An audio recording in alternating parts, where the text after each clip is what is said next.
মে ৪, ২০২৬ পশ্চিমবঙ্গের রাজনীতির জন্য আক্ষরিক অর্থেই একটা ঐতিহাসিক দিন। আজকের এই তথ্যভিত্তিক বিশ্লেষণে আমরা একদম নিরপেক্ষভাবে ডেটা আর পরিসংখ্যান ঘেঁটে দেখব ঠিক কিভাবে এত বড় একটা রাজনৈতিক পট পরিবর্তন ঘটল। একটা প্রায় অভেদ্য রাজনৈতিক দুর্গ কিভাবে ধাপে ধাপে ভেঙে পড়ল, সেটাই আমাদের আজকের এই এক্সপ্লেনারের মূল আলোচনার বিষয়। তো পুরো ব্যাপারটা ভালোভাবে বোঝার জন্য আমরা ঠিক ৬টা ধাপে এগোব। ঐতিহাসিক পট পরিবর্তন দিয়ে শুরু করে ভোটের পরিসংখ্যান, বেকারত্ব ও নিয়োগ দুর্নীতি, নারী ভোট ব্যাংকে ফাটল, সংখ্যালঘু ভোটের সমীকরণ এবং সবশেষে তৃণমূলের পতনের মূল কারণগুলো বিশ্লেষণ করব। চলুন সরাসরি মূল বিষয়ে ঢোকা যাক। প্রথমেই আসা যাক আমাদের ১ নম্বর পয়েন্টে, ঐতিহাসিক পট পরিবর্তন। বাংলার রাজনীতিতে এটা সত্যিই এক অভাবনীয় বদল। প্রাপ্ত ডেটা অনুযায়ী ভারতীয় জনতা পার্টি বা বিজেপি এই নির্বাচনে ২০৩টি আসনে এগিয়ে থাকার একটা বিশাল রেকর্ড তৈরি করে। এই ২০৩ সংখ্যাটাই কিন্তু একেবারে শুরুতেই পরিষ্কার করে দিচ্ছে যে এই রাজনৈতিক শিফটের মাত্রাটা ঠিক কতটা বিশাল ছিল। এবার আমরা যাব ২ নম্বর পয়েন্টে, ভোটের পরিসংখ্যান এবং তার পেছনের প্রেক্ষাপট। এই পরিবর্তনের আসল ভিত্তিটা কিন্তু লুকিয়ে আছে এখানে। পরিসংখ্যানের দিকে তাকালে একটা দারুণ ইন্টারেস্টিং ব্যাপার চোখে পড়ে। ২০২১ সালে তৃণমূল কংগ্রেস এবং বিজেপির ভোট শেয়ারের পার্থক্য ছিল মাত্র ১০%। তৃণমূল পেয়েছিল ৪৮% আর বিজেপি প্রায় ৩৮%। তার মানে একটা বড় পরিবর্তনের ভিত কিন্তু আগে থেকেই তৈরি ছিল। প্রয়োজন ছিল শুধু সেই জমাট বাঁধা ক্ষোভগুলোকে এক জায়গায় নিয়ে আসার। ৩ নম্বর পয়েন্ট, বেকারত্ব এবং নিয়োগ দুর্নীতি। তরুণ প্রজন্মের ক্ষোভের চূড়ান্ত বিন্দু বলা যায় একে। ১ কোটি, হ্যাঁ, সংখ্যাটা ঠিকই শুনছেন। রাজ্যে ২১ থেকে ২৫ বছর বয়সী শিক্ষিত বেকারের সংখ্যা প্রায় ১ কোটি বলে অনুমান করা হয়।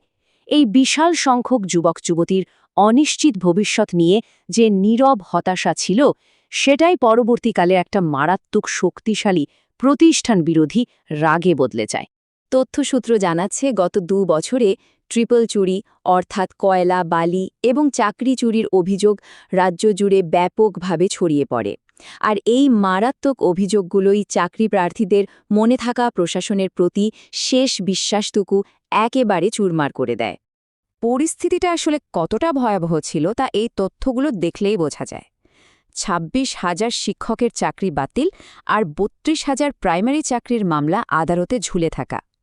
তার উপর প্রতিবাদে রাস্তায় নামা যোগ্য শিক্ষকদের ওপর যখন পুলিশের লাঠিচার্জের ঘটনা ঘটে, সাধারণ মানুষের মনে এটা খুব স্পষ্টভাবে গেঁথে যায় যে শিক্ষিত বেকারদের প্রতি প্রশাসন চরম উদাসীন।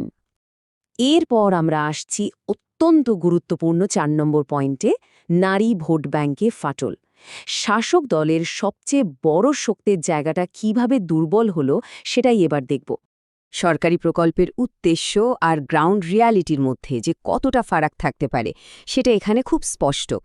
লক্ষ্মীর ভাণ্ডার বা স্বাস্থ্যসাথীর মতো প্রকল্পগুলো আর্থিক ও মানসিক নিরাপত্তা দেওয়ার জন্য তৈরি হয়েছিল ঠিকই, কিন্তু তৃণমূল স্তরের বাস্তবতা ছিল সম্পূর্ণ অন্যরকম।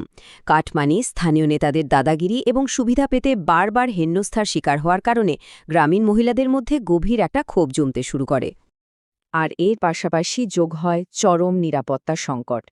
আরজিকর হাসপাতালের সেই মর্মান্তিক ঘটনা, সুপরিকল্পিতভাবে প্রমাণ লোপাটের অভিযোগ এবং মূল অভিযুক্তদের আড়াল করার যে অভিযোগ ওঠে, তা প্রশাসনের দেওয়া নারী নিরাপত্তার গ্যারান্টিকে একেবারে খাদের কিনারায় এনে দাঁড় করায়। ঠিক এই রকম একটা উত্তপ্ত পরিস্থিতিতে মুখ্যমন্ত্রীর এই বক্তব্য, মেয়েরা কেন রাত ৮-এর পরে বাইরে বেরোবে, পরিস্থিতি আরও জটিল করে তোলে। সূত্র মতে এ ধরনের মন্তব্য মহিলাদের আরও বেশি দূরে সরিয়ে দেয়, কারণ এটা তাদের মনে করিয়ে দেয় যে তাদের প্রাথমিক নিরাপত্তায় আসলে আপসের মুখে। এবার আমরা যাব ৫ নম্বর পয়েন্টে, সংখ্যালঘু ভোটের সমীকরণ। দীর্ঘদিনের একটা ঐতিহ্যবাহী ভোট ব্যাংকে বড়সড় পরিবর্তনের গল্প। এই সমীকরণে কয়েকটা একদম পরিষ্কার শিফট দেখা যায়। প্রথমত, সংখ্যালঘু যুব সমাজ শুধুমাত্র ভাতা বা হজের সুবিধার বদলে সরাসরি কর্মসংস্থানের দাবি তুলতে শুরু করে। দ্বিতীয়ত, আইএসএফের নওশাদ সিদ্দিকী এবং সিপিআইএমের মতো বিকল্প নেতৃত্বের উত্থান ঘটে। আর সবশেষে মুর্শিদাবাদে সাম্প্রদায়িক সংঘর্ষের সময় পুলিশের ব্যর্থতা এই অংশকে চরমভাবে হতাশ করে। নির্বাচনের আগে মুখ্যমন্ত্রীর আরও একটি বক্তব্য উঠে আসে। কয়েক মিনিটের মধ্যেই একটা কমিউনিটিকে ছেড়ে দিলে তারা সব তছনছ করে দেবেন। রিপোর্ট জানাচ্ছে, মুর্শিদাবাদের ঘটনার পর ভোটাররা এই ধরনের মন্তব্যকে বেশ গুরুত্ব সহকারে নিয়েছিল, যা সংখ্যালঘু ভোটব্যাংক ভাঙার অন্যতম একটা অনুঘটক হয়ে দাঁড়ায়। এবার আসা যাক আমাদের শেষ এবং ৬ নম্বর পয়েন্টে, তৃণমূলের পতন, মূল কারণ। এই ঐতিহাসিক পালাবদলের পেছনের প্রশাসনিক ও কৌশলগত বিষয়গুলো কী ছিল? নির্বাচন কমিশনের সামরিক পর্যায়ের কড়া নিরাপত্তার কারণে মানুষ এবার স্বাধীনভাবে ভোট দেওয়ার সুযোগ পায়। পাশাপাশি ভোটার তালিকা থেকে প্রায় 10% অবৈধ বা স্থানান্তরিত ভোটারের নাম বাদ দেওয়া হয়। এর সঙ্গে যুক্ত হয়েছিল দলের অভ্যন্তরীণ পচন, স্বজনপোষণ, গোষ্ঠীদ্বন্দ্ব এবং টিকিট বণ্টন নিয়ে অসন্তোষ। আর ফিল্ম ইন্ডাস্ট্রি থেকে শুরু করে জমি মাফিয়া এবং থ্রেট কালচার, সর্বত্র দলের একাংশের যে ঔদ্ধত্য তা সাধারণ মানুষকে চরমভাবে খেপিয়ে তুলেছিল। আর এই ক্ষোভের আগুনে যেন ঘি ঢেলে দেয় মেসি টিকিট স্ক্যান্ডেলের মতো ঘটনা, যেখানে অরাজনৈতিক যুব সমাজের জমানো টাকা আর স্বপ্ন কিছু রাজনৈতিক নেতার কারণে এক নিমেষে নষ্ট হয়ে যায়।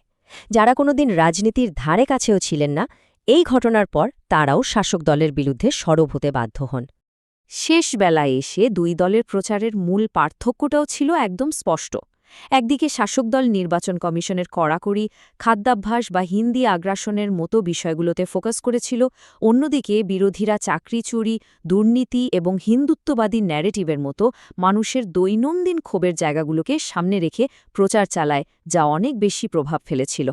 সব মিলিয়ে এই বিশ্লেষণে আমরা দেখলাম ঠিক কি কারণে এত বড় একটা রাজনৈতিক পালাবদল সম্ভব হল, পরিসংখ্যান আর ঘটনাপ্রবাহ কিভাবে একটা অভেদ্য দুর্গ পতন করল।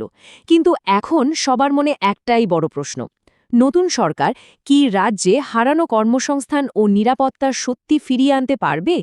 এই ভাবনার জায়গাটি ছেড়ে দিয়েই আমাদের আজকের এই বিশ্লেষণ এখানেই শেষ করছি।